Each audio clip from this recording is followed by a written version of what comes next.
Hello बच्चों, आप सब कैसे हैं? मैं आशा करता हूं कि आप लोग अच्छे होंगे। तो चलिए आज आप लोगों क्लास 8 के 6.1 लेकर आया हूं, जो आपको आसानी तरीके से समझाएंगे। चलिए फटाफट आपको ले चलते हैं। एक क्वेश्चन कह रहा है कि निम्नलिखित संख्याओं के वर्गों के इकाई का अंक क्या होगा। निम्नलिखित संख्याओं के वर्गों के इकाई का अंक क्या होगा। देखिए, सबसे पहले सवाल में है एक नंबर 81 दिया हुआ है। 81 जो इकाई है, इसकी वर्ग किया जाए और उसकी वर्ग करने के बाद इकाई का अंक क्या होता है, ये जानना है हमको।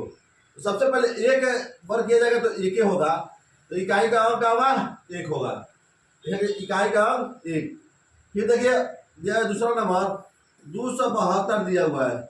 तो 2 का स्क्वायर करेंगे तो आएगा हमारा 4। इकाई का अंक क्या होगा, 4 होगा। इकाई का अंक क्या होगा, 4 होगा। देखिए देखते हैं 3 नंबर। देखिए 3 नंबर देखते हैं 799 दिया हुआ है। 3 नंबर क्वेश्चन नंबर है। तो 9 का स्क्वायर करेंगे तो क्या होगा, 81। 81 इकाई का अंक क्या होगा, 1 होगा। इकाई का अंक 1 होगा। चलिए आगे की ओर फटाफट चलते हैं। आप लोग लिख लीजिएगा इकाई का अंक 1 होगा क्वेश्चन लिखकर, ठीक है ना। चलिए आपको समझा तो फिर क्वेश्चन नंबर 4 देखिए क्या कह रहा है। दिया है यहाँ 3 दिया हुआ है। इकाई का अंक 3, तो 3 का स्क्वायर करेंगे तो कितना हुआ, 9। 3 का स्क्वायर 9। इकाई का अंक हमारा 9 हो जाएगा। यहाँ देखिए 4 का 16 होता है। 4 का वर्ग 16, इकाई का अंक 6 हो जाएगा। इकाई का अंक 6 होगा। यहाँ पे देखिए 7 दिया है। 7 का स्क्वायर 49, इसमें इकाई का अंक क्या होगा, 9 होगा।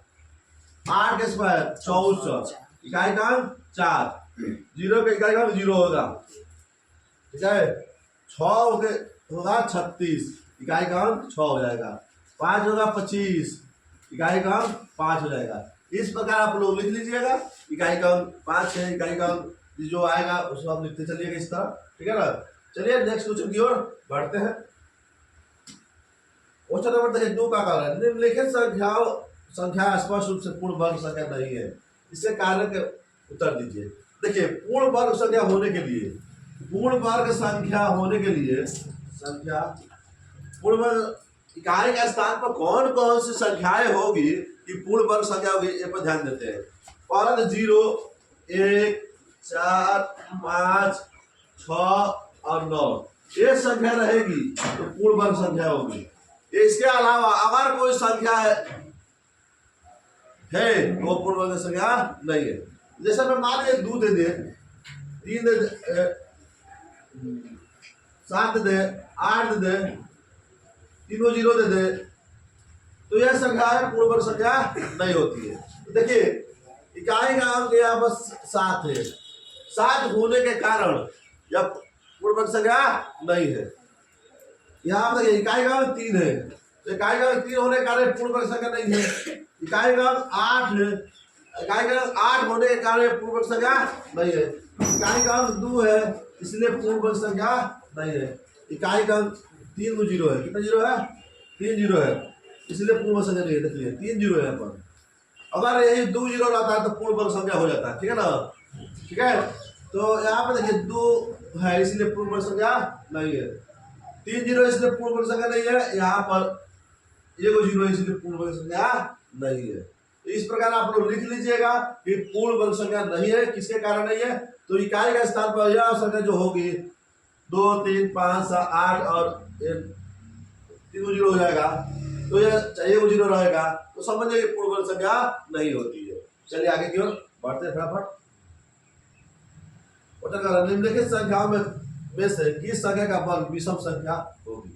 देखिए किस संख्या का वर्ग विषम संख्या का वर्ग विषम संख्या होती है। विषम संख्या का वर्ग विषम संख्या होती है। तो सबसे पहले ये जानेंगे विषम संख्या। देखिए 1 है, यह हमारी विषम संख्या है, इसका वर्ग विषम संख्या होगा, ठीक है। इकाई का अंक यह विषम संख्या है, इसलिए हम इसका वर्ग करेंगे तो विषम संख्या होगा। यह सम संख्या है, इसका वर्ग करेंगे तो यह सम संख्या होगा। यह विषम संख्या है, विषम संख्या है, तो इसको हम लोग वर्ग करते हैं तो यह विषम संख्या हो जाएगा। यह 4 जो है सम संख्या है, तो इसका वर्ग करेंगे तो सम संख्या होगा, ठीक है। यानी कि विषम संख्या का वर्ग विषम संख्या होता है, सम संख्या का वर्ग सम संख्या होता है, ठीक है ना। आपको बता दें कि विषम संख्या क्या है, सम संख्या क्या है। वैसी संख्या है जो 2 से पूर्णतः विभाजित होती है वह सम संख्या कहलाती है। वह संख्या जो 2 से पूर्णतः विभाजित नहीं होती है विषम संख्या कहलाती है। या कह सकते हैं इकाई का स्थान पर 2, 4, 6, 8, 10 जीरो रहता है तो वह संख्या है विषम संख्या सम संख्या कहलाती है। 2, 4, 6, 8, 10 जीरो या नहीं रहती है इकाई के स्थान पर तो वह विषम संख्या कहलाती है। चलिए आगे की ओर बढ़ते हैं। क्वेश्चन नंबर 4 देखिए, कह रहा है कि निम्न प्रतिरूपों का अवलोकन कीजिए और रिक्त स्थानों को भरिए। देखिए एक यह हुआ 1 स्क्वायर 1 2 1, एगो जीरो एक बढ़ा है तो इसके बीच में जीरो लग रहा है, 2 है तो 2 जीरो लग रहा है, यानी यहाँ पर 4 है, बाबू 1 2 3 तो 4 करेंगे 1 2 3 4, 1 2 3 4, यहाँ पर 1 2 3 4 5 6 6 6 बढ़ाएंगे 1 4 5 6 2 6 बढ़ा देंगे इधर भी 4 5 6 इस प्रकार हमारे सारणी को पूरा हो गया, ठीक है ना। तो आप लोग सारणी को पूरा कर लीजिएगा। चलिए नेक्स्ट क्वेश्चन की ओर चलते हैं, आगे की ओर बढ़ते हैं। तो नेक्स्ट क्वेश्चन क्या कह रहा है देखिए,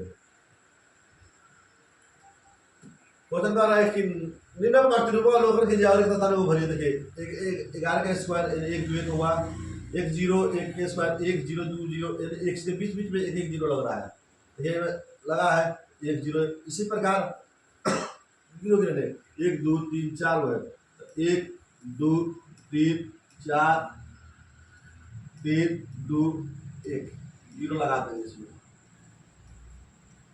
इस प्रकार आंसर हमारा कंप्लीट होगा। अब देखिए 5 को है ना 5 1 0 1 0 1 0 1 0 1 1 2 3 4 5, इसका वर्ग करेंगे तो यहाँ हमारा आंसर कंप्लीट होगा, ठीक है ना। तो इस प्रकार हमारा सारणी का पूरा कर लिए।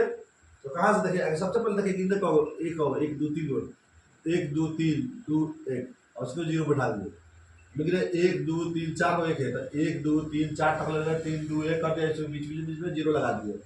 पहले में देखिए 1 2 3 4 5 है तो 5 1 0 1 0 1 0 1 0 5 को 1 कर दिए।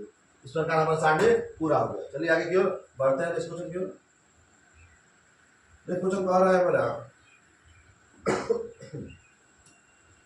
कि दिए गए प्रतिरूप का उपयोग करते हुए लुप्त संख्याओं को प्राप्त कीजिए। लुप्त संख्याएं देखिए कह रहा है, देखिए यहाँ पे दिखाते हैं 3 और 4 12 स्क्वायर 3 चौका 12 हुआ है, 12 स्क्वायर में 5 होगा 20 के स्क्वायर, 6 पर दीजिए 6 का स्क्वायर 7 6 42 के स्क्वायर 43 के स्क्वायर। इस प्रकार हम सारणी को पूरा कर लिए।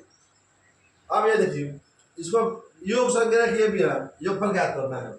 सबसे पहले गिनिए 1 2 3 4 5, 5 का स्क्वायर 25 होता है, बिना बनाए हुए सिर्फ गिन कर बन गया, जोड़ लिए 1 2 3 4 5, 5 के स्क्वायर 25, 1 2 3 4 5 6 7 8 9 10, 10 का स्क्वायर 100, 1 2 3 4 5 6 7 8 9 10 11 12, 12 का स्क्वायर 144। इस प्रकार हमारा आंसर कंप्लीट होता है। तो चलिए आगे की ओर बढ़ते हैं। क्वेश्चन देखिए 8 नंबर क्या कह रहा है, क्वेश्चन नंबर 8 कह रहा है कि 49 को 7 विषम संख्याओं के योग के रूप में लिखिए। 49 को 7 के विषम संख्या यानी 49 जो दिया हुआ है उसको 7 के विषम रूप में 7 को विषम संख्या लिख लीजिए। 1 3 5 7 9 11 13 1 2 3 4 5 6 7, इस प्रकार जोड़िएगा तो 49 आ जाएगा। फिर देखिए दिया हुआ है कितना 121, इसको 11 विषम संख्या और 11 बार लिखिए विषम संख्या 1 2 2 3 4 5 6 7 8 9 10 11, इस प्रकार हमारा इसको सबको जोड़िएगा तो 121 हो जाएगा, विषम संख्या के रूप में योग हो गया। चलिए अब आगे चलते हैं हम लोग 9 नंबर। निम्नलिखित संख्याओं के बीच के वर्ग के बीच कितनी संख्याएं होती है। निम्नलिखित संख्याओं के वर्ग के बीच कितनी संख्याएं होती है। तो चलिए इसको आप लोग होमवर्क रख लीजिए और बनाकर लाइएगा, नहीं बनेगा तो हम कल उसको बनाकर डालेंगे। थैंक्स। है गुड